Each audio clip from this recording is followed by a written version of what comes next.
my wife declared. I need to spend time with my ex or the marriage is off. I replied calmly, okay, do it. Then I immediately set up 3 dates with her friends and flaunted my newfound freedom.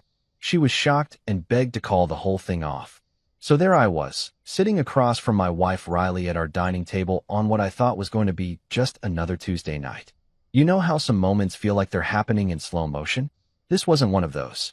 This was more like getting hit by a freight train while you're checking your phone for the weather. Riley was doing that thing she does when she's nervous, twisting her wedding band around her finger like it's some kind of stress ball, or maybe a magic lamp she could rub to make uncomfortable conversations disappear. The apartment was quiet except for the distant hum of traffic from downtown and the occasional honk of some impatient driver who probably had their own relationship drama to deal with. Our dinner plates were still sitting there, half-eaten pasta getting cold, because apparently we were about to have one of those conversations that makes food taste like cardboard anyway. Riley cleared her throat, and I could tell she'd been rehearsing whatever she was about to say. You know that look people get when they've practiced something in the mirror? Yeah, that was her face right then. She straightened up, looked me dead in the eyes, and said, very steady and deliberate, I need to spend time with my ex, or the marriage is off. Just like that. 6 words that felt like a small explosion in our quiet little world.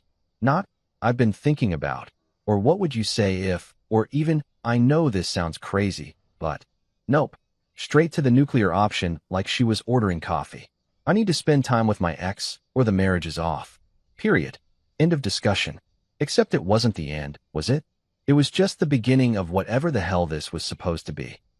I sat there for what felt like an hour, but was probably only about 10 seconds, just processing what I'd heard. You know when you're watching a movie and something so ridiculous happens that you actually laugh out loud? That was the feeling bubbling up in my chest. Except this wasn't Netflix, and there wasn't going to be a happy ending in 90 minutes with credits rolling over some feel-good pop song. The thing is, I didn't raise my voice. I didn't slam my fist on the table or throw my napkin down like some dramatic soap opera character. I didn't even ask why, which probably threw her off more than anything else I could have done. I just looked at her, this woman I'd been sharing a bed and a Netflix password with for the past 3 years, and said, okay, do it. You should have seen her face. Her mouth opened just a little, like a door caught in the wind, and I could practically see the gears grinding in her head.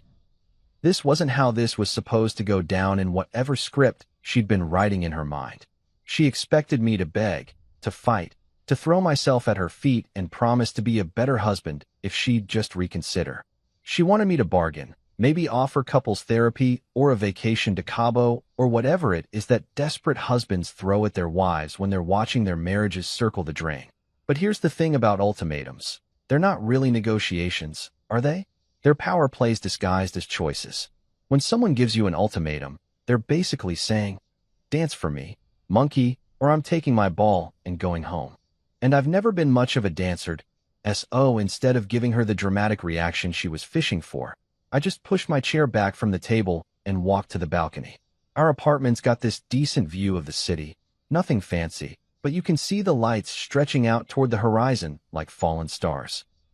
It's the kind of view that makes you feel small in a good way, like your problems are just tiny blips in this massive, chaotic, beautiful mess of humanity, all trying to figure their shit out, that I pulled out my phone and sent a text to my best friend Kaido.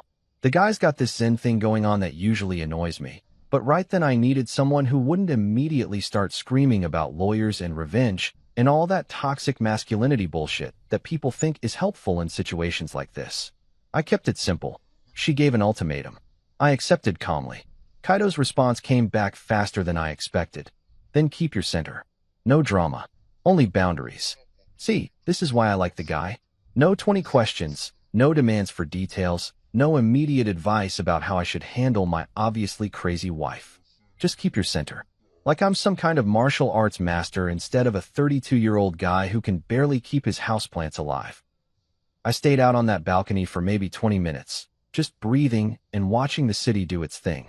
Cars moving like blood cells through arteries. People in lit windows living their own little dramas, probably some of them having their own spend time with my ex or else conversations. It's funny how when your world's falling apart, everything else just keeps moving like nothing happened. When I finally went back inside, Riley was still sitting at the table, but now she had that look people get when they've just realized they might have miscalculated. You know, that expression that's half confusion and half panic. Like when you're playing chess and you suddenly notice your opponent's been setting up a trap for the last 5 moves. So that's it, she said, and I could hear the slight tremor in her voice. You're just going to let me go see him? You didn't ask permission, I said, sitting back down and picking up my fork like we were still having a normal dinner conversation. You gave me a choice between your ex and divorce. I chose your ex. Congratulations, you got what you wanted. The silence that followed was the kind that feels heavy, like the air before a thunderstorm. I could practically hear her brain working overtime, trying to figure out what had just happened and why it wasn't going according to whatever plan she'd cooked up. Maybe she thought I'd fight harder for us. Maybe she thought I cared more. Or maybe she just thought I was a bigger pushover than I actually turned out to be. But here's what I was thinking while I twirled pasta around my fork and pretended everything was totally normal. If my wife needed to threaten our marriage to spend time with another man, then maybe our marriage wasn't worth saving anyway. And if she was willing to blow up 3 years together for some nostalgic bullshit with her ex, then maybe I'd been married to someone I never really knew in the first place.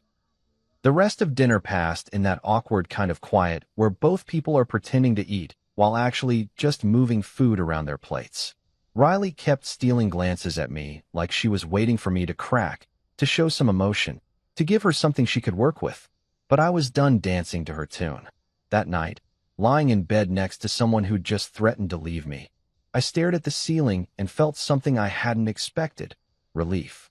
Not heartbreak, not anger, not even disappointment. Just this weird, calm sense of clarity, like I'd finally stopped trying to solve a puzzle that was missing half its pieces. Tomorrow would bring conversations about ground rules and boundaries and all the practical bullshit that comes with your spouse wanting to play house with someone else. But tonight, I was just going to lie here and listen to the city outside our window and think about what it means to have a center worth keeping. The next morning came with that awkward energy you get when someone's dropped a bomb in your living room, and now you're both tiptoeing around the crater pretending everything's totally fine. Riley was already up when I rolled out of bed, standing in the kitchen making coffee like she was performing some kind of domestic theater. You know that thing people do when they're trying really hard to act normal? Yeah, that was her whole vibe. Aggressively casual, like if she made the coffee just right, maybe last night's conversation would magically disappear and I shuffled into the kitchen in my boxers and that old Knicks t-shirt that's got more holes than fabric, and she turned around with this bright, fake smile that probably looked better in her head. "Morning, babe," she said, like she hadn't just threatened to torpedo our marriage 12 hours earlier. "I made your coffee the way you like it. The way I like it. Right. Because nothing says, I might leave you for my ex, like remembering how many sugars go in your husband's morning caffeine fix." I took the mug anyway, because I'm not an animal, and waited for whatever fresh hell she was about to serve up alongside my breakfast.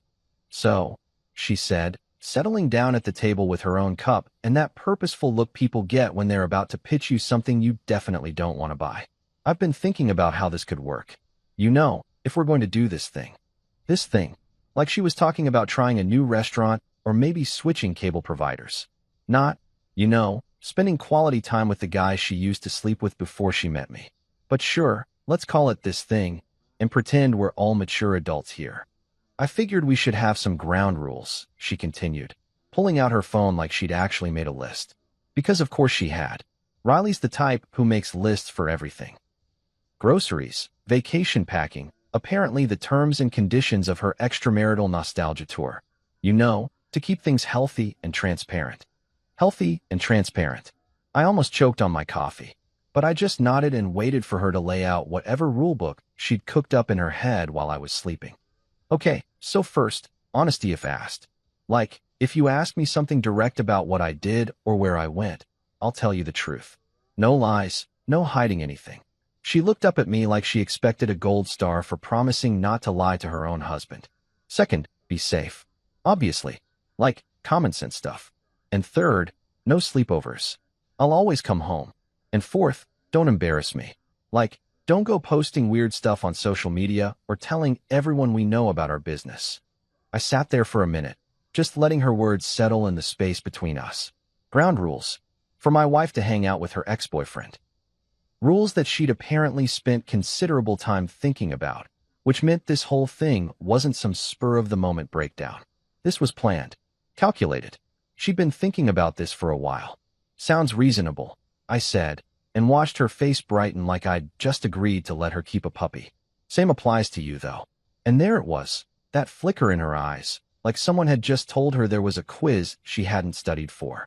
The little pause where her brain had to catch up with what I'd just said. Because here's the thing about people who give ultimatums. They never expect you to flip the script on them. What do you mean? Same applies to me, she asked, and I could hear that note of uncertainty creeping into her voice. Well, if you get to revisit the past with your ex, I said, taking another sip of my coffee like we were discussing the weather, then I guess I get to explore some new present opportunities. With your friends. The silence that followed was the kind you could cut with a knife.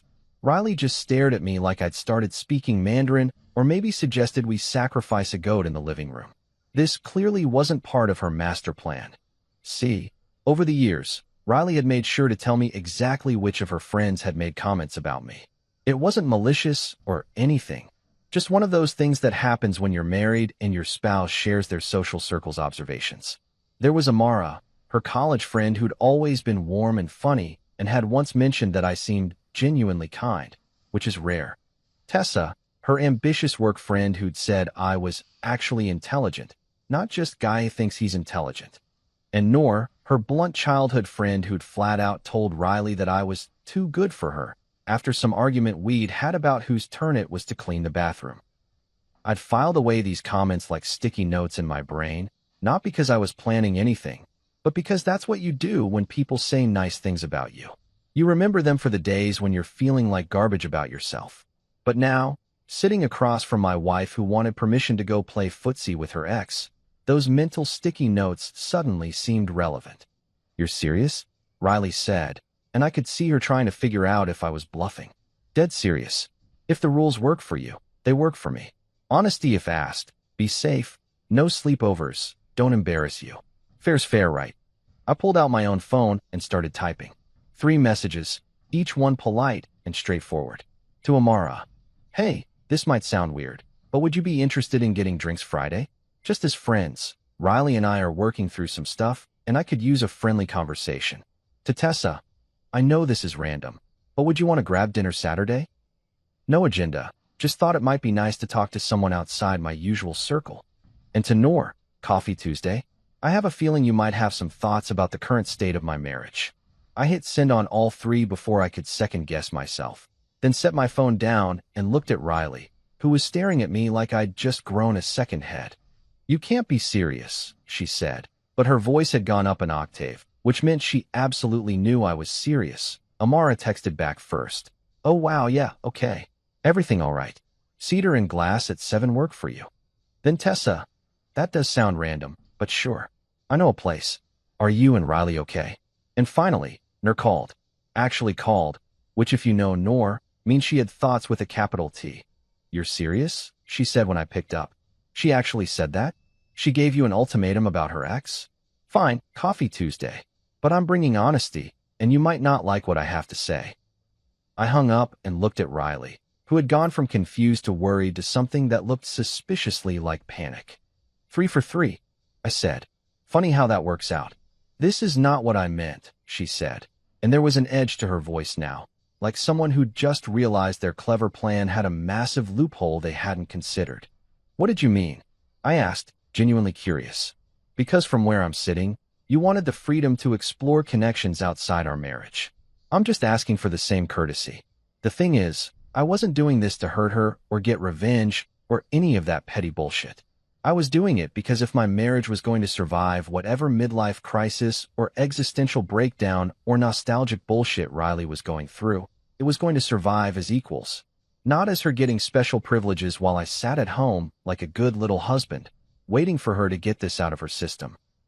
Riley spent the rest of the morning in what I can only describe as a psychological tailspin, alternating between defensive justifications and wounded silence. She kept looking at me like she was trying to solve a puzzle, and I could practically see her brain working overtime to figure out how this had gotten so far out of her control so fast. But here's what she didn't understand, and what I was just starting to figure out myself. Respect without reciprocity isn't love. It's just well-dressed doormat behavior. And I was done being anyone's doormat, even my wife's. Friday rolled around faster than I expected, which is always how it goes when you're doing something that might blow up in your face. I spent the whole day at work trying to focus on quarterly reports and budget projections, but my brain kept drifting to this weird new reality where I was about to have drinks with my wife's friend, while said wife was probably somewhere across town rekindling whatever flame she thought she'd left burning with her ex-modern marriage. Folks, it's a real trip that I left the office around 6, which gave me just enough time to swing by my apartment and change out of my corporate monkey suit into something that said, I'm a normal human being having a normal conversation, instead of, I'm having a nervous breakdown disguised as a social experiment.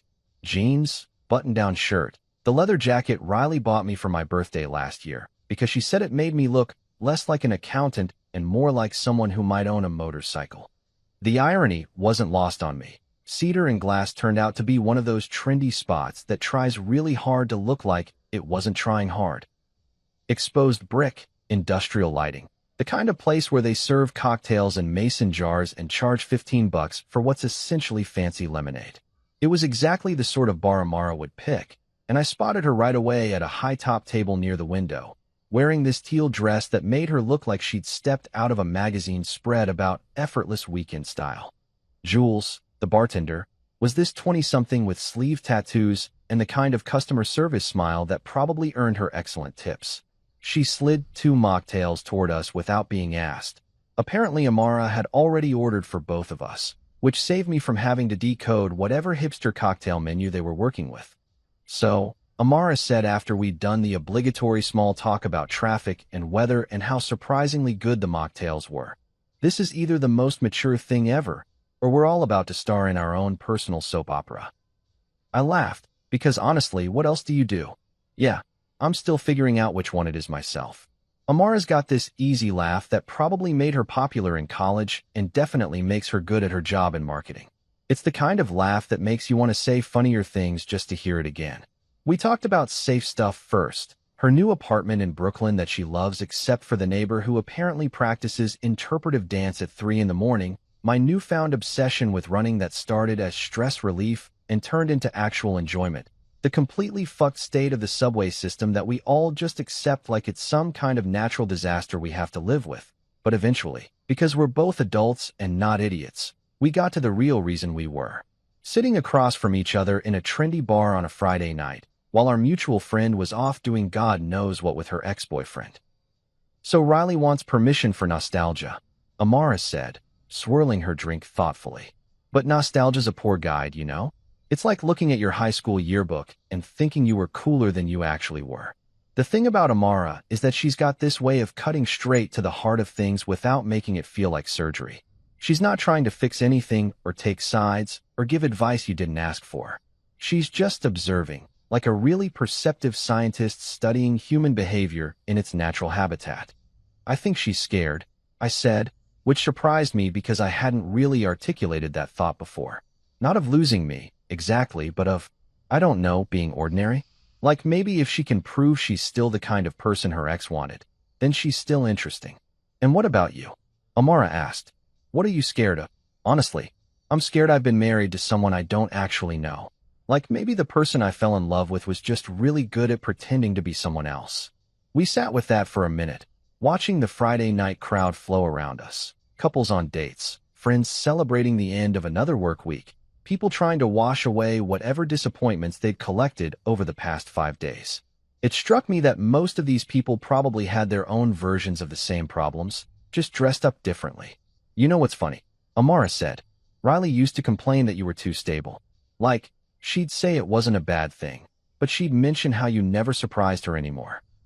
And I always thought, what kind of person complains about stability? Do you know how many people would kill for a partner who shows up consistently? This was news to me, and I filed it away in the growing folder of things my wife apparently discussed with everyone except me. But it also made a weird kind of sense. Maybe this whole thing wasn't about her ex at all. Maybe it was about her needing to feel like she was still the kind of person who could make impulsive, dramatic choices instead of someone who'd settled into a comfortable life with a comfortable husband. So what happens now? I asked. Now you finish your overpriced mocktail. I finish mine, and we figure out if we actually like talking to each other or if this was just relationship trauma bonding. As it turned out, we did like talking to each other. Amara's got this sharp sense of humor and this way of seeing patterns in people's behavior that made the conversation feel less like a weird social experiment and more like hanging out with someone I should have gotten to know years ago. We talked about books. She's into those psychological thrillers where everyone's secretly terrible, while I prefer science fiction where at least the terrible people are fighting aliens.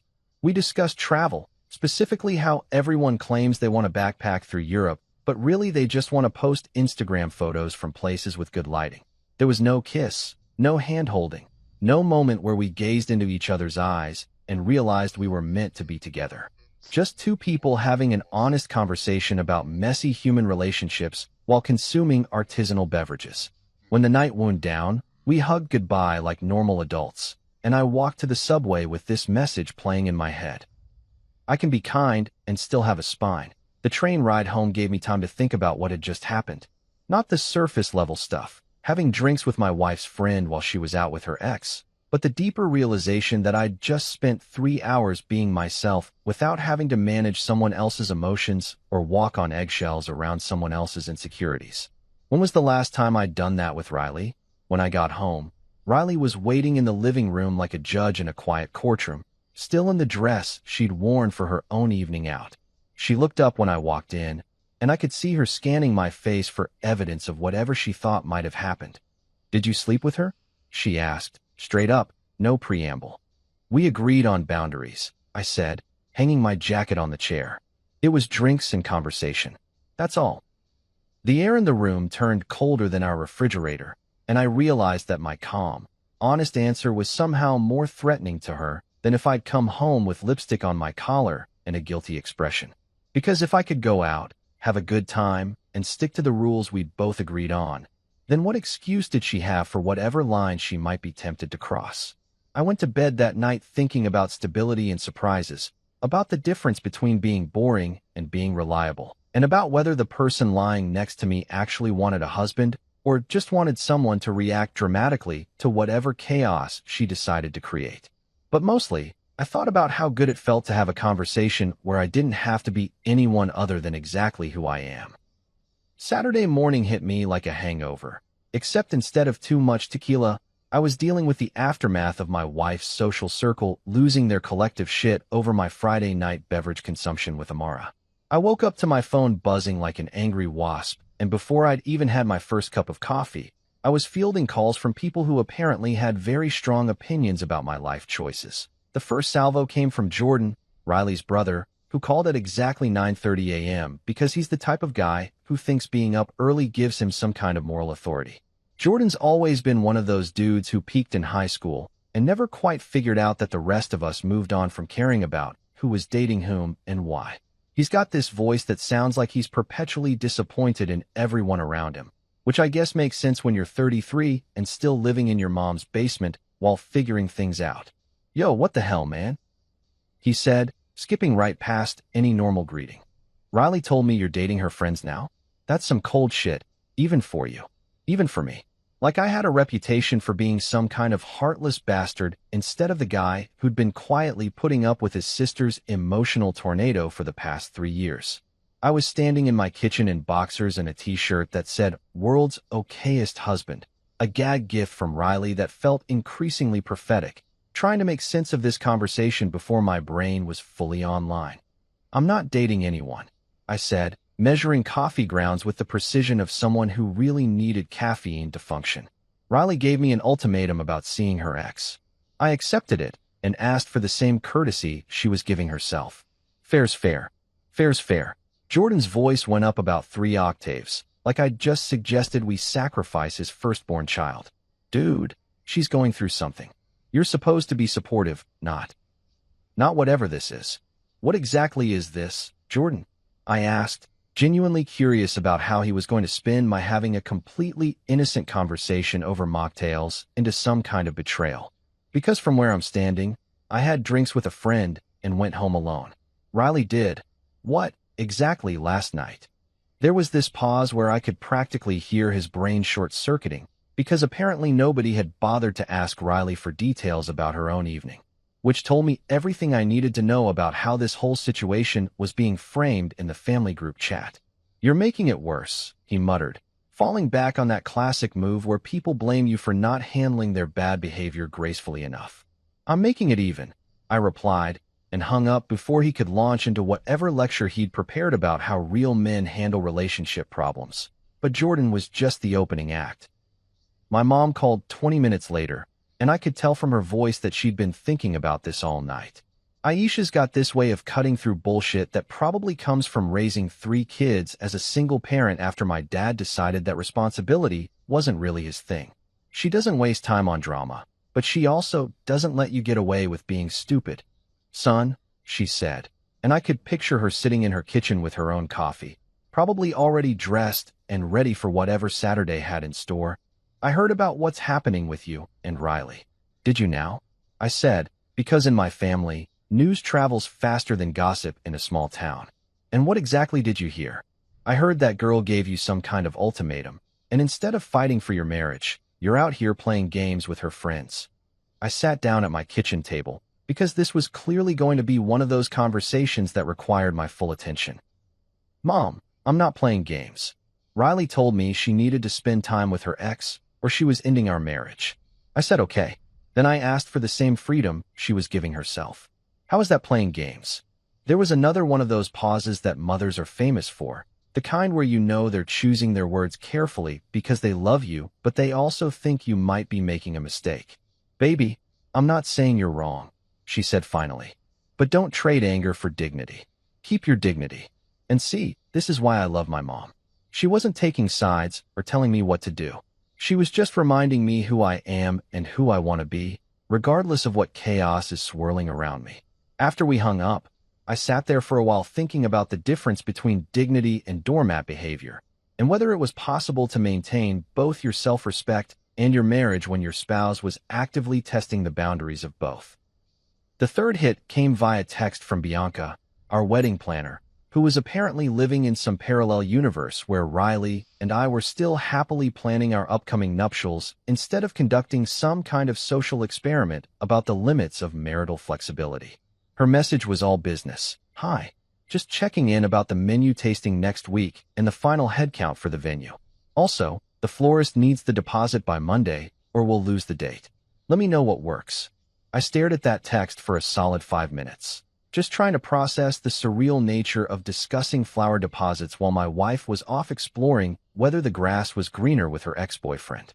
It was like getting a cheerful reminder about your dentist appointment while your house was actively burning down around you. But here's what hit me while I was looking at Bianca's perfectly professional message about our perfectly planned wedding. "You can cancel contracts, but you can't cancel character. All these vendors and venues and carefully coordinated details could be undone with a few phone calls and some financial penalties. But the person you choose to be when everything goes sideways? That's the only thing that actually matters when the dust settles." Riley spent most of Saturday in what I can only describe as a feedback loop of emotional processing. She'd be defensive for an hour, explaining why her situation was completely different from mine and how I was being unfair by applying the same rules to both of us. Then she'd go quiet for a while, usually while scrolling through photos on her phone, old vacation pictures, I assumed, or maybe text conversations with her ex that she was analyzing for hidden meaning. Then she'd cycle back to defensive, like she was trying to talk herself into believing her own justifications. Around 3 in the afternoon, I found her on the couch with her laptop open, scrolling through what looked like old social media posts. She had that expression people get when they're trying to recreate a feeling they remember having but can't quite access anymore, like someone desperately trying to remember the lyrics to a song that made them happy in high school. "Find anything interesting?" I asked, settling into the chair across from her. "Just memories," she said, not looking up from the screen. "Remember when everything felt simpler? I remember when we didn't have to negotiate the terms and conditions of our marriage like it was a business contract," I said, which probably came out harsher than I intended. But honestly, I was getting tired of pretending this was all totally normal.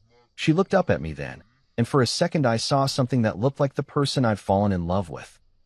Uncertain, a little scared, Maybe finally starting to realize that actions have consequences even when you really, really don't want them to.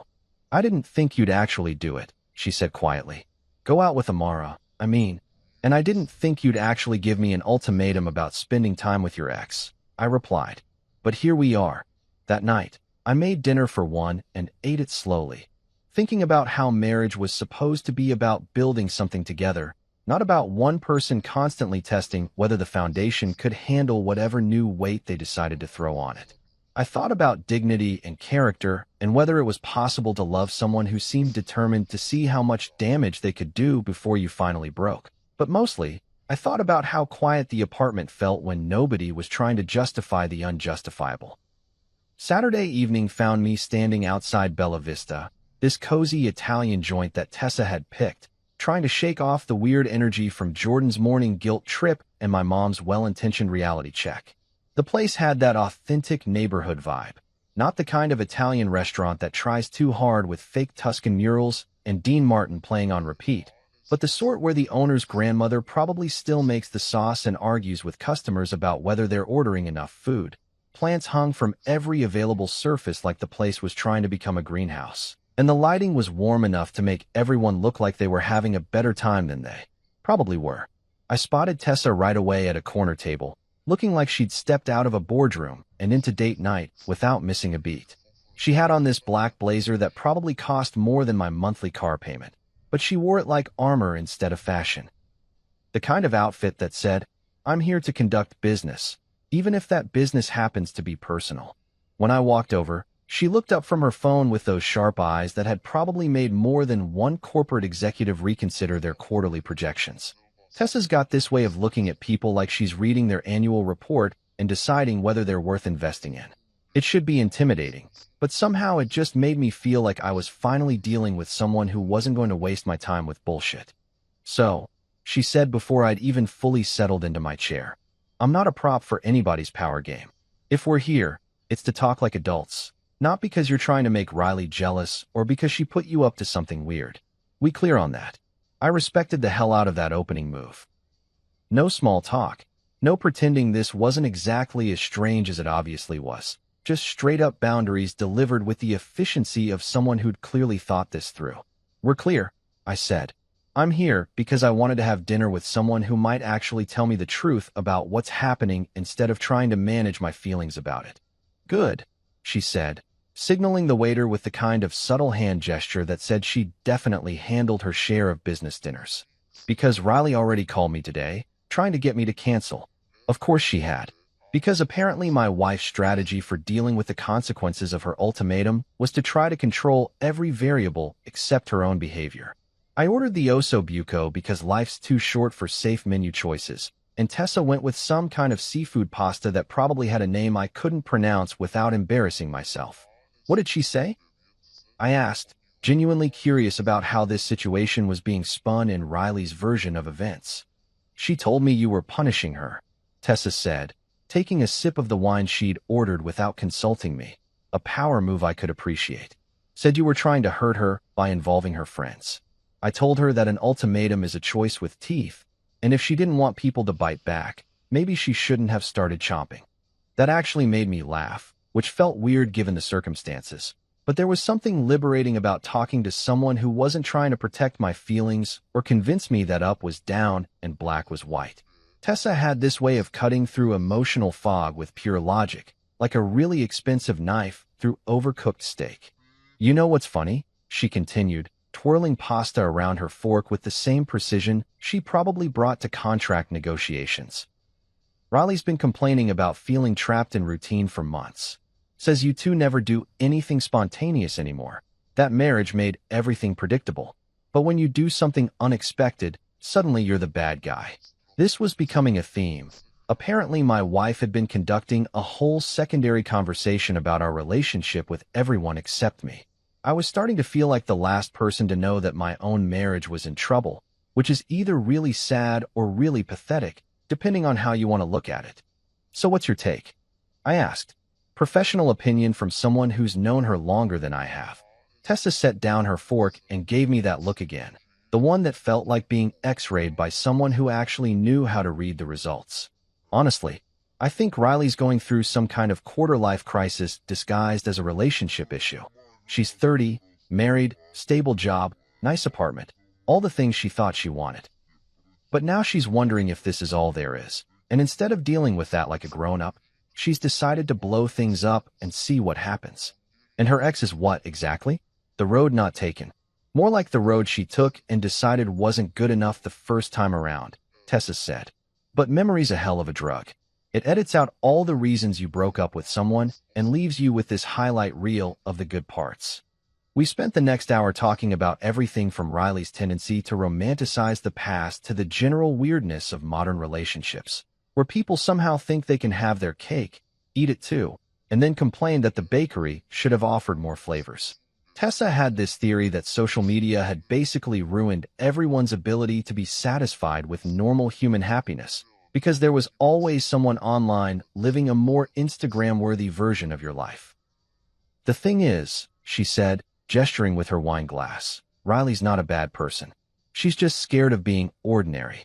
And you, unfortunately, represent ordinary to her right now. Stable job, predictable schedule, the kind of guy who remembers to take out the trash without being asked. That's not exciting enough for someone who's convinced herself she deserves fireworks every day. And what do you think I deserve? I asked. Someone who appreciates stability instead of taking it for granted, she said without hesitation. Someone who understands that fireworks are great for the 4th of July, but they're a terrible foundation for a relationship. When the check came, we split it without any weird awkwardness about who was paying, which somehow felt more intimate than if I'd tried to be chivalrous about the whole thing. We walked to the subway station together, and I found myself thinking that this was what adult conversation was supposed to feel like. Honest, direct, without all the emotional landmines that had become standard in my conversations with Riley. The platform. Tessa turned to me with something that might have been sympathy in her expression. For what it's worth, she said, I don't think this is really about her ex. I think it's about her trying to prove to herself that she's still the kind of person who can make dramatic choices. The problem is, she's making those choices at your expense. So what do? You keep being exactly who you are, she said. Don't apologize for being stable. Don't apologize for having boundaries. And don't let anyone convince you that being reliable is the same as being boring. When I got home, Riley was waiting with that same judicial expression she'd worn the night before, except this time there was an edge of something that looked suspiciously like panic. Maybe she was starting to realize that her carefully constructed narrative about my behavior wasn't holding up under scrutiny from people who actually knew both of us. You're ruining my friendships, she said before I'd even gotten my jacket off. Your ultimatum did that.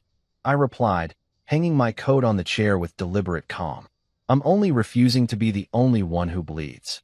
The silence that followed felt different than the previous night's cold anger. This felt more like the moment when someone realizes their brilliant plan has just backfired spectacularly, and they're not sure how to fix it without admitting they were wrong in the first place. I went to bed thinking about fireworks versus foundations, and wondering when my wife had decided that predictable love was something to escape from instead of something to build on. Sunday afternoon rolled around with the kind of deceptive calm you get right before a hurricane makes landfall. I was sitting on the couch, trying to pretend I was reading the news on my tablet, when really I was just staring at the same article about municipal budget allocations for the 3rd time, when my phone rang with that special ringtone I'd assigned to Meredith, Riley's mother, which sounds suspiciously like the theme from Jaws because I have a sense of humor about these things. Meredith's got this way of calling that makes you feel like you're being summoned to the principal's office, even when you're a grown-ass man who pays his own mortgage and has never missed a credit card payment. She's one of those women who perfected the art of disappointed authority sometime in the 80s and has been wielding it like a precision instrument ever since. Think Martha Stewart, but with less prison time and more opinions about other people's life choices. Hello, Meredith, I said, because we'd never quite graduated to the casual mom thing, despite 3 years of marriage and countless family dinners where she'd analyzed my career prospects and found them moderately adequate. I'm disappointed, she said, skipping right past any normal greeting because apparently we were jumping straight into the deep end of family drama. Her voice had that crisp quality that suggested she'd been practicing this conversation, probably while doing whatever it is that mothers-in-law do on Sunday afternoons when they're not calling to lecture their daughters' husbands about their moral failings. In what, specifically? I asked, because I've learned that when dealing with Meredith, precision is your friend. Give her an inch of ambiguity and she'll turn it into a mile-long dissertation about character flaws you didn't even know you had. Riley is going through a difficult time right now, she said, settling into that tone she probably used when Riley was 16 and had come home past curfew with some story about studying at the library. She's fragile, and instead of being supportive, you're out gallivanting with her friends like some kind of revenge fantasy. Gallivanting. Jesus Christ. Like I'd been out there doing the tango in public squares instead of having civilized conversations over dinner and drinks. But this was classic Meredith. Take a situation, add a few loaded words, and suddenly you're the villain in someone else's soap opera. Be the bigger person, she continued, warming up to what was clearly going to be a lengthy speech about my various shortcomings as a husband. That's what marriage is about. Sacrifice, understanding, putting your partner's needs ahead of your own selfish impulses. I sat there for a second, just letting that sink in. Selfish impulses. Because apparently asking for the same courtesy your spouse demands for herself is now considered selfish. I wondered if Meredith had applied this same logic when her own husband, Riley's father, had decided that his midlife crisis required a 25-year-old secretary and a red convertible, but I figured that was probably not the time to bring up ancient family history. Is being bigger the same as having no boundaries? I asked, genuinely curious about how this was supposed to work in practice.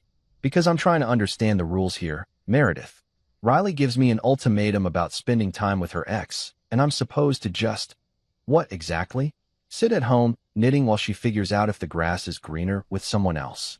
There was this pause where I could practically hear her recalibrating her approach, probably realizing that the guilt trip wasn't landing quite the way she'd planned. Meredith's smart. She didn't get to be the queen bee of her social circle by being stupid, but she's also used to people folding under pressure, especially men who want to keep the peace with their wives' families. She didn't really mean spend time with her ex like that, she said, which was such obvious bullshit that I almost laughed out loud. She's just exploring her feelings. It's healthy to examine your past relationships so you can move forward with clarity. She said it exactly like that. Meredith, I need to spend time with my ex or the marriage is off. Those were her exact words. Would you like me to play you the recording? I wasn't actually recording conversations with my wife. I'm not that paranoid yet. But the threat seemed to shut down that particular line of revisionist history pretty effectively. You're being deliberately obtuse, she said, falling back on that classic move where people accuse you of misunderstanding when really they just don't like what you understood perfectly well. After I hung up, politely, because I'm not an animal, I sat there thinking about the weird psychology of families and how they work. Meredith wasn't really calling to defend Riley's right to hang out with her ex-boyfriend. She was calling because her daughter's marriage falling apart reflected poorly on her own parenting, and if she could just convince me to be more accommodating, maybe this whole mess would resolve itself without anyone having to admit that maybe, just maybe, Riley was handling this like a teenager instead of a grown woman. Monday morning brought its own special brand of surreal normalcy. I dragged myself to the office, went through the motions of caring about quarterly projections and client deliverables, and tried to pretend that my personal life hadn't turned into some kind of social experiment about the limits of marital flexibility. Around 11, Mr. Okafor stopped by my desk with that look supervisors get when they're trying to figure out if you're about to become a HR problem. You look tired but steady, he said, which was probably the most accurate assessment anyone had given me all week. Steady is good. Mr. Okafor is one of those guys who understands that personal drama and professional performance don't have to bleed into each other, as long as you can compartmentalize effectively. He's been married for 23 years, has 4 kids, and probably has his own opinions about what constitutes reasonable behavior in a marriage. But he's also smart enough to know that offering unsolicited advice to subordinates is a good way to end up in sensitivity training. Thanks, I said, because sometimes the best response is just acknowledgement. I'm working on maintaining that steady part. Good man, he said, and walked away, leaving me with the oddly comforting thought that at least someone in my life wasn't trying to convince me that black was white and up was down. That afternoon, I did something that probably sounds pathetic, but felt necessary. I sat down with a notebook and actually wrote out my thoughts about this whole situation, like some kind of middle-aged man keeping a diary. But sometimes you need to see your thoughts on paper to figure out what you actually think about them. Respect without reciprocity is self-erasure. I wrote, and then underlined self-erasure twice because it felt important. Because that's what everyone seemed to be asking me to do. Erase myself for the sake of keeping the peace. Pretend that my needs and boundaries didn't matter as long as Riley felt supported in whatever identity crisis she was working through. That I thought about Meredith's phone call and how it perfectly illustrated the double standard that seemed to be operating here. Riley gets to explore her feelings and examine her past relationships for the sake of personal growth. But if I want the same courtesy, suddenly I'm being selfish and vindictive. Riley gets to test the boundaries of our marriage, but I'm supposed to just sit there and take it because that's what good husbands do. That night, I realized that this whole week had been like looking into a mirror. It showed who talked about values and who actually had them. All these people calling to lecture me about marriage and sacrifice and being the bigger person, but none of them seemed particularly interested in asking whether Riley's behavior was reasonable or fair. They just wanted me to absorb the damage and move on, like a human shock absorber for someone else's emotional chaos. That I went to bed that night thinking about the difference between being loving and being a doormat, and wondering when those two things had gotten so confused in everyone else's minds. Tuesday morning came with that crisp fall air that makes you feel like maybe the world isn't completely insane, just temporarily confused.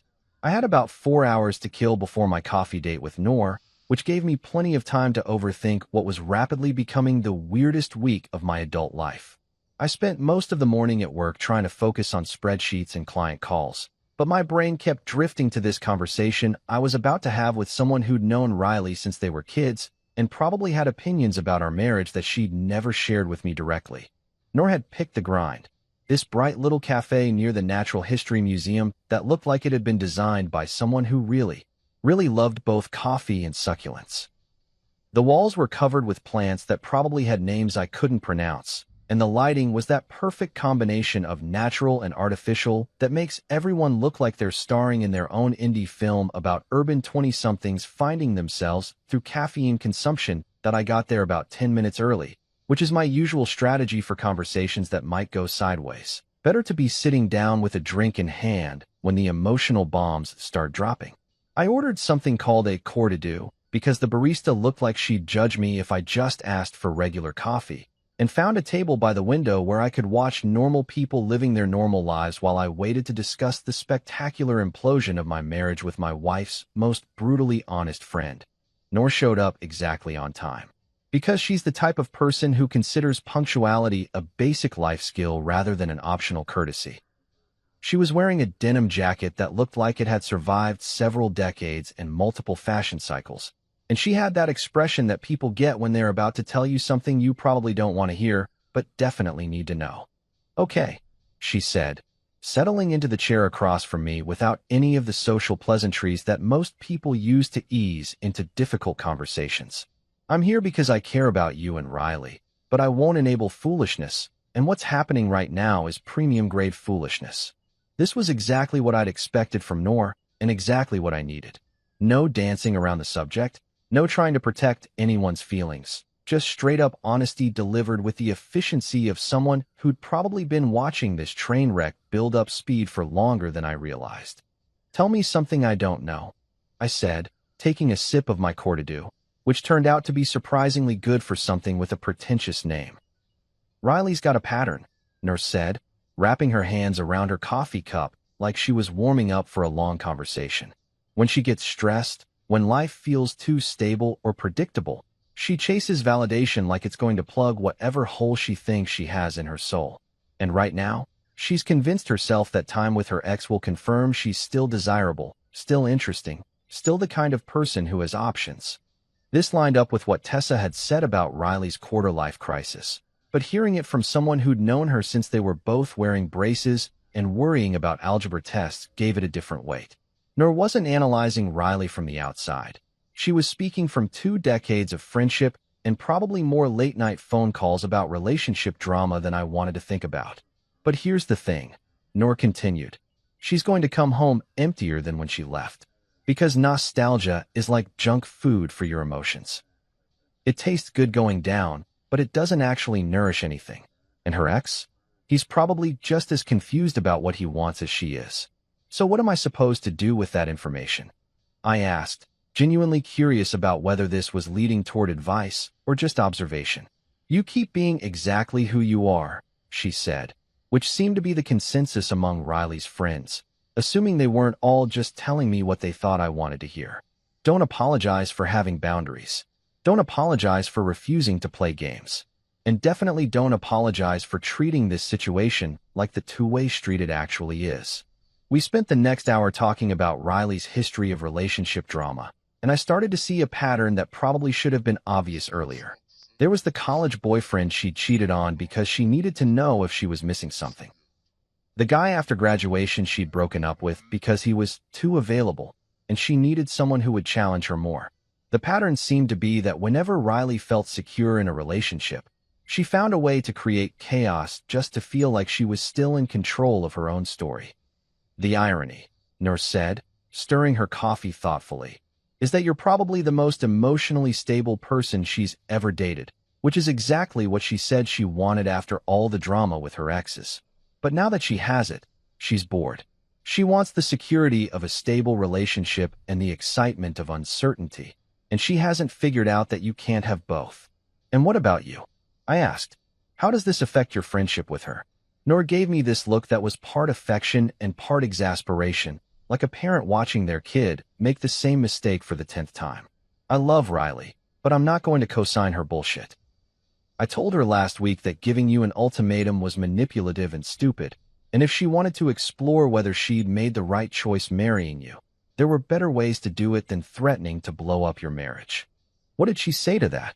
She said I didn't understand because I've never been married. Noor laughed, but it wasn't a happy sound. Like being single automatically disqualifies me from recognizing emotional manipulation when I see it. As our conversation wound down, we established what felt like a mutual understanding. We both cared about Riley, but we also weren't going to pretend that concern justified enabling her to treat me like emotional furniture she could rearrange whenever she got bored with the current setup. Noor made it clear that she wasn't interested in being used as ammunition in whatever psychological warfare Riley might try to wage, and I respected the hell out of that boundary. For what it's worth, she said as we got ready to leave, I think you're handling this better than most people would. A lot of guys would either turn into controlling assholes or complete doormats. You're just being reasonable, which is apparently revolutionary behavior in this situation. On the train ride home, I found myself thinking about patterns and cycles, about how people can spend years talking about wanting stability and then sabotage at the moment they get it. I thought about the difference between love and validation, and whether it was possible to build a life with someone who confused the two. But mostly, I thought about what Noor had said about Riley coming home emptier than when she left, and whether that emptiness was something I could help fill or just something I'd have to watch from the sidelines. That I typed a single line in my notes app. I will not live on a leash someone else can lengthen any time they feel bored. Then I put my phone away and watched the city scroll past the train windows, thinking about freedom and what it actually costs. Tuesday night felt like the end of something, though I wasn't entirely sure what. Maybe it was the end of pretending this whole situation was sustainable, or maybe it was just the end of my patience with everyone treating my marriage like some kind of social experiment where only Riley got to change the variables. Either way, when I walked into our apartment after my coffee with Noor, I knew it was time to stop dancing around the elephant in the room and actually have the conversation we'd been avoiding since this whole mess started.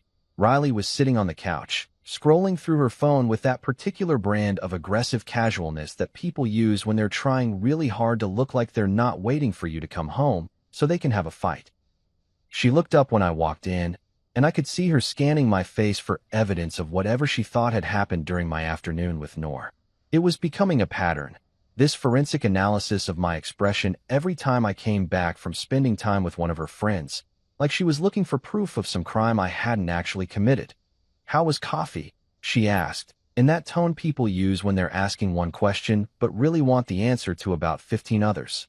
Enlightening, I said, hanging my jacket on the chair and settling into the space next to her on the couch. We need to talk. Something shifted in her expression then, like she'd been expecting this moment but hoping it would never actually arrive. She set her phone down on the coffee table with the careful precision of someone who's trying to control every variable in a situation that's rapidly spinning out of control. "Okay," she said, and I could hear the wariness in her voice. "Talk." I took a breath and tried to organize the thoughts that had been bouncing around in my head for the past 4 days. This felt like one of those conversations where the words you choose matter, where you only get one shot to say what you actually mean before everything gets filtered through hurt feelings and defensive reactions and all the other noise that makes real communication impossible. "I want us to sit on the floor," I said, which probably sounded weird, but something about being on the same level felt important. "No phones, no distractions. Just us." Riley looked at me like I'd suggested we conduct the conversation in interpretive dance, but she followed my lead, settling cross-legged on the living room rug like we were about to have some kind of meditation session instead of what was probably going to be the most important conversation of our marriage. "Here's the thing," I started, looking directly at her because this felt like the kind of moment where eye contact mattered. "You asked for time with your ex, or the marriage is off." I accepted. I matched the rules. And now I'm ending the freedom on my side, and I'm ending the marriage plan too. Her eyes went wide, like someone had just told her there was a pop quiz she hadn't studied for. "What do you mean, ending the marriage plan?" "I mean I'm calling off the wedding," I said, and the words felt both heavy and strangely liberating. "I'm canceling vendors, splitting deposits, returning gifts. All of it." The silence that followed was the kind that feels loud, like the moment right after a thunderclap when your ears are still ringing. I watched Riley process what I'd just said, saw her expression cycle through confusion, then panic, then something that looked like anger trying to disguise itself as hurt. "You can't be serious," she said, but her voice had gone up an octave, which meant she absolutely knew I was serious. "Dead serious. You gave me an ultimatum about spending time with another man or ending our marriage. I accepted both parts of that deal. You want to explore whether you made the right choice with me? Fine. But you don't get to do that while I'm planning our wedding and pretending everything's normal." Tears started then, which I'd been expecting. Riley's got this way of crying that's both genuine and strategic, real emotion that she's learned to weaponize when other tactics aren't working. But I'd had 4 days to think about this, for days of conversations with her friends who all seemed to understand what she was doing even if they weren't willing to call it manipulation to her face.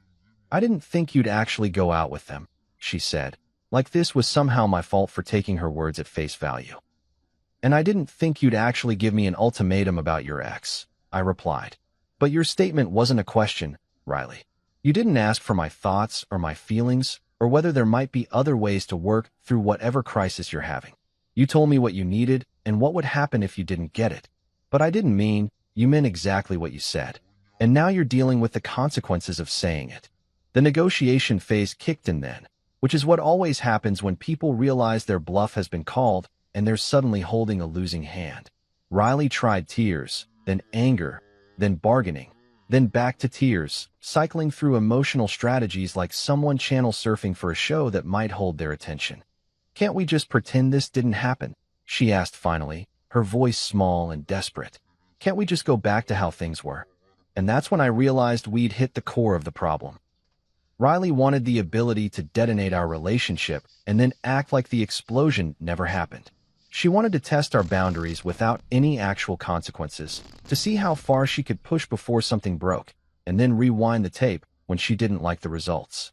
"Pretending is how small lies become big life," I said, which sounded like something I'd read in a self-help book but felt true enough in the moment. "I'm done pretending that ultimatums are normal marriage communication.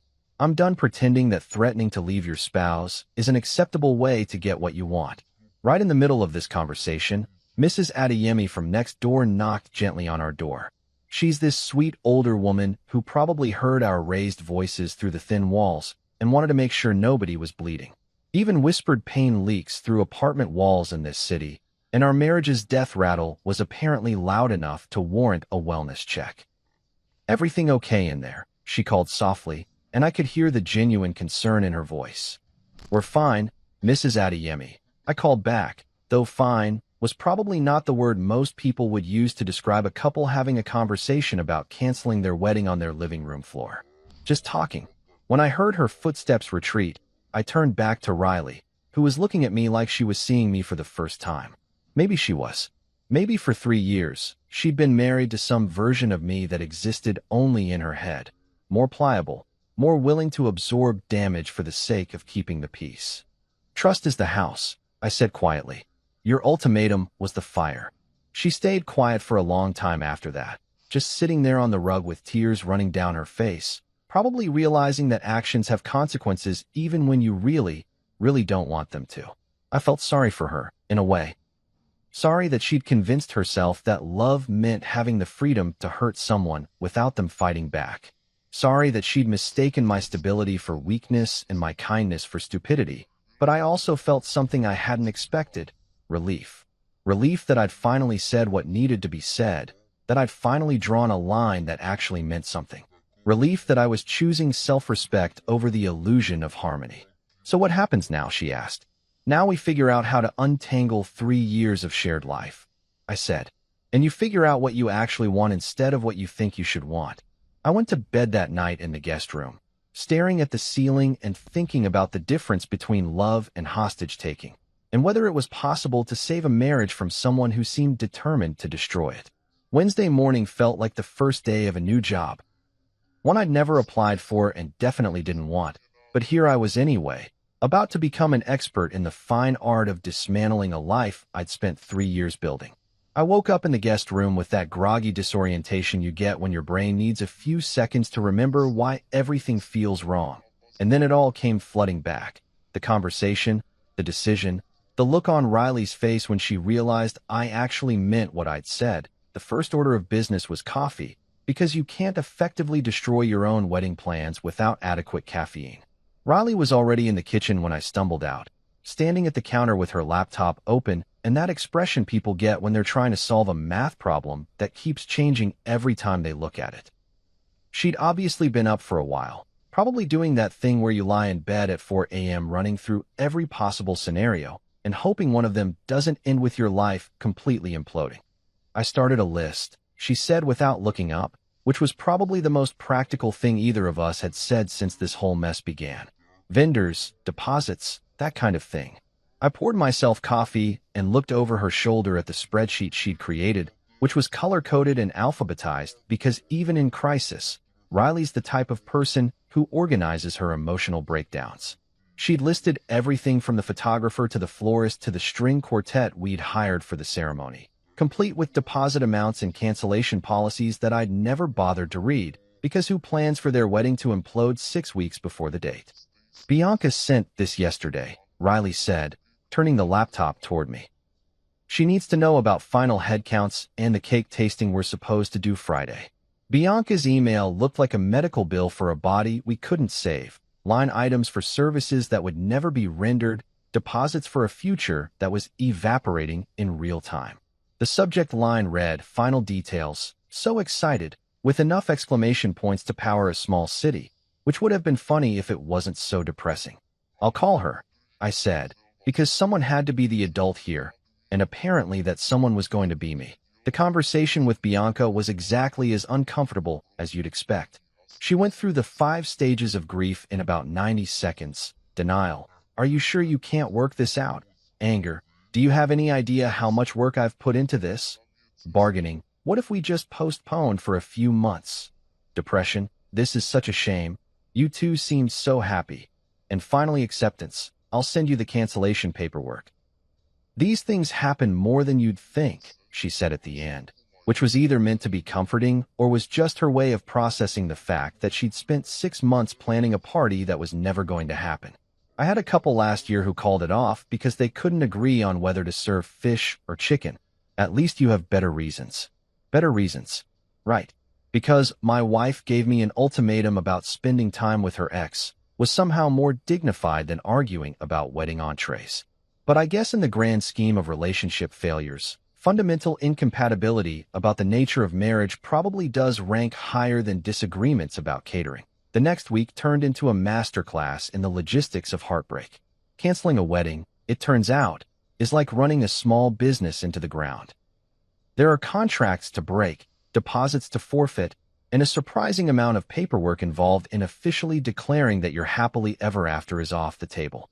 Some vendors were understanding, others were pissed, and a few tried to guilt-trip me into keeping my bookings because apparently my personal drama was interfering with their quarterly revenue projections. Riley handled her half of the cancellations with the same methodical precision she brought to everything else, checking items off our shared spreadsheet like we were planning a move instead of dismantling our entire future. We developed this weird efficiency around the whole process, dividing tasks, coordinating phone calls, splitting costs without drama. It was probably the most functional we'd been as a couple in months, which felt like cosmic irony at its finest. The photographer wants to keep the engagement session deposit, Riley said Thursday evening, reading from an email on her phone. But she'll release the wedding day payment since we're canceling with more than 30 days' notice. That's fair, I said, updating our shared document with the new information. At least we got some decent pictures out of it.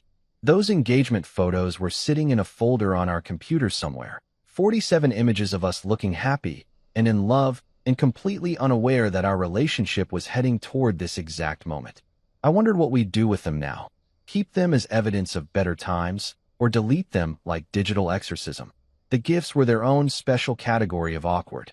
3 years of engagement had resulted in a steady stream of wedding presents from friends and family who'd apparently been more optimistic about our future than we were.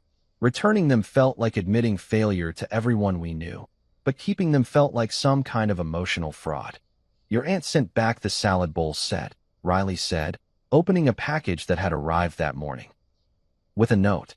The note was exactly what you'd expect from my father's sister, brief, disapproving, and heavy on the implications about personal responsibility.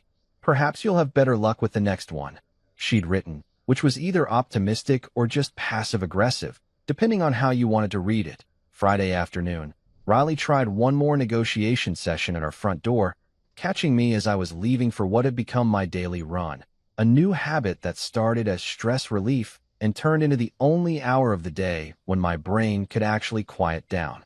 "Can't we just pretend this didn't happen?" she asked, her voice small and desperate in a way that reminded me of the person I'd fallen in love with 3 years ago. "Can't we just go back to how things were before all this started?" And that's when I realized we'd reached the fundamental disconnect that probably should have been obvious from the beginning.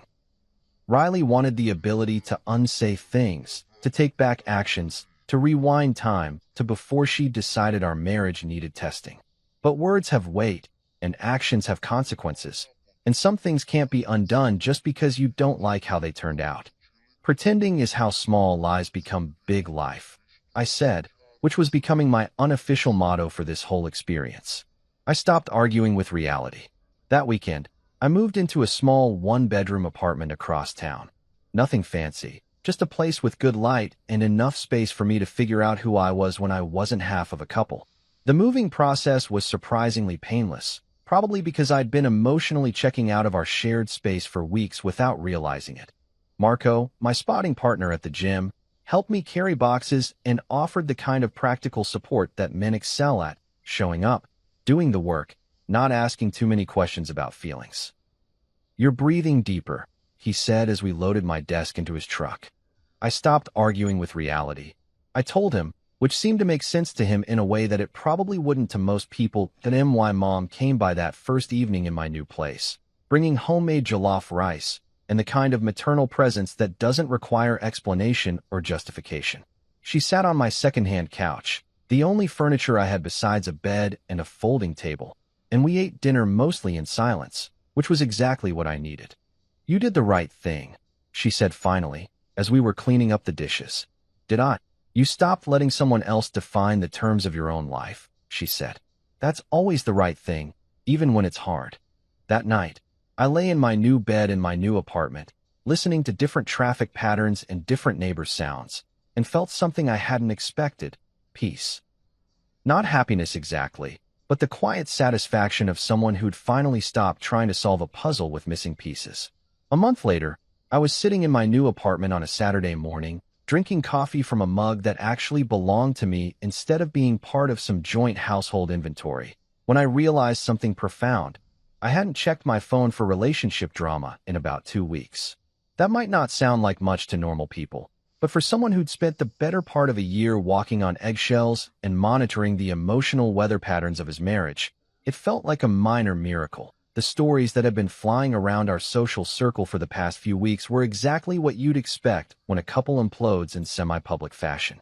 Riley's version of events, as reported by various mutual friends who felt compelled to share their intelligence with me, painted me as cold, manipulative, and cruel. The kind of husband who'd rather destroy his marriage than work through problems like a mature adult. According to her narrative, I'd weaponized her friends against her and turned a simple request for emotional space into some kind of psychological warfare campaign. It was actually kind of impressive, in a twisted way, how she'd managed to reframe giving me an ultimatum about spending time with her ex as her being vulnerable and me being vindictive. The story had evolved through multiple retellings until it bore only passing resemblance to what had actually happened, like a game of telephone played by people who'd already decided who the villain was supposed to be. But here's the thing about truth. It doesn't actually require a public relations campaign. The people who were actually in the room during the key moments, who'd heard the actual conversations and witnessed the actual behavior, knew the timeline and the terms. Amara, Tessa, Noor, Kaido, my mother. They'd all been present for various pieces of this puzzle, and their version of events aligned with reality in a way that Riley's increasingly elaborate revisionist history didn't. That I wasn't dating anyone, which seemed to disappoint people who were expecting me to immediately rebound into some dramatic romantic storyline. The truth was, I was enjoying the radical concept of not having to negotiate the basic terms of my existence with someone who kept changing the rules. I ran at sunrise, cooked dinner for one, read books without someone asking me what I was thinking about every 5 minutes, and slept through the night without someone tossing and turning next to me while composing mental lists of everything wrong with our relationship. The running had become something more than stress relief. It was my daily reminder that forward motion was possible, that you could cover actual ground instead of just running in place while someone else changed the destination. I'd started with barely making it around the block without wheezing like a chain smoker, but by the end of that first month, I was doing 5-mile loops through the park and actually enjoying the rhythm of it, the way your mind clears when your body finds its pace. Cooking for one turned out to be its own kind of meditation. No negotiating what to eat, no accommodating dietary restrictions that changed based on whatever wellness trend Riley was following that week, no pretending to enjoy quinoa salads that tasted like disappointment. Just me, simple ingredients, and the satisfaction of making something good without having to justify my choices to anyone else. One evening, while I was plating homemade pasta and actually taking time to make it look nice instead of just shoveling food into my face while scrolling through my phone, Noor texted me a photo of a sunset from wherever she was that week. Some business trip to Portland or Seattle, one of those Pacific Northwest cities where everyone's aggressively outdoorsy and the coffee shops outnumber the residents. "You okay?" she wrote, which was both a genuine check-in and probably her way of seeing if I was ready to talk about what had happened without immediately turning it into some kind of therapy session. "I'm not performing okay anymore," I wrote back. "I am okay." And that felt like the most honest thing I'd said in months. Because there's a difference between being okay and performing okay for other people's comfort, between genuine peace and the kind of forced positivity that's really just denial wearing a happy face. I'd spent years of my marriage performing emotional stability for Riley's benefit, pretending that her chaos was normal and manageable, that ultimatums were just another form of communication and healthy relationships. The simple rule I'd learned was this: love cannot survive inside ultimatums, and marriage cannot begin with threats. You can't build something lasting on a foundation of conditional affection, where someone's love for you depends on your willingness to accept whatever terms they decide to impose. Real love, the kind that actually works long-term, requires mutual respect, consistent boundaries, and the understanding that partnership means working together towards shared goals, not one person constantly testing whether the other will break. That I thought about Riley sometimes, usually late at night when the apartment was quiet and my mind wandered toward what-if scenarios and alternate endings. I wondered if she'd figured out what she was actually looking for, or if she was still chasing validation like it could fill whatever emptiness had convinced her that our marriage wasn't enough. I hoped she was happy, in the way you hope for someone you used to love but couldn't save from themselves. The weird thing about the whole experience was how much it had taught me about my own boundaries, about the difference between being accommodating and being a pushover. For years, I prided myself on being the kind of partner who didn't create drama, who could roll with whatever chaos life threw at us. But there's a point where flexibility becomes self-erasure, where being understanding means accepting treatment that no reasonable person should have to accept. Marco had noticed the change during one of our gym sessions, commenting that I seemed lighter somehow, less like I was carrying invisible weight around with me everywhere I went. "You're moving different," he said while spotting me on bench press. "More confident, I guess." I stopped trying to control things I can't control, I told him, which was another way of saying I'd finally learned the difference between working on problems and enabling someone else's refusal to work on themselves. My mom called every Sunday, not to check up on me, but just to maintain the connection, the way she'd always done even when I was married and presumably had someone else to talk to about life's daily nonsense. We'd talk about her garden, my work, the neighbors' various dramas, the kind of comfortable conversation that doesn't require emotional labor or careful navigation around sensitive topics. "You sound like yourself again," she said one Sunday, which made me realize I hadn't sounded like myself for a long time. "That's good. That's how it should be." As winter started creeping into fall, I found myself thinking less about what I'd lost and more about what I'd gained. Freedom felt nothing like the flaunting, dramatic version I'd expected.